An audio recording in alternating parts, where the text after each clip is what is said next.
Hello everyone, it's me JB from UniqueTutorials. Today in this video I'll show you how to create your own QR code in Microsoft Word software for computers. So without further more delay, let's begin. So first you just open the Microsoft Word software and here you need to type display barcode, and after that just put the double inverted comma.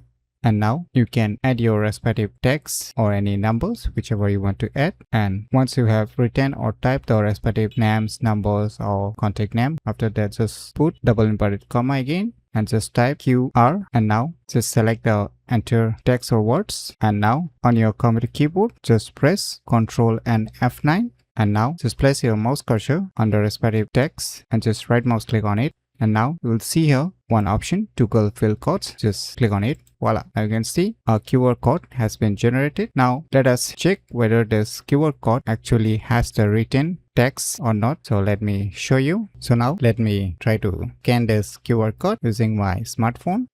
So you can clearly see the text is exactly showing that I've added inside this QR code. So that means it's working perfectly. So by using these cool tricks, you can easily create your own QR code in Microsoft Word software for computers very easily. So if you never known about these cool tricks, then you should definitely give it a try. So if you find this video tutorial useful, please click on the thumbs like button. And if you're new to our channel, click on the subscribe button. And lastly, thanks for watching.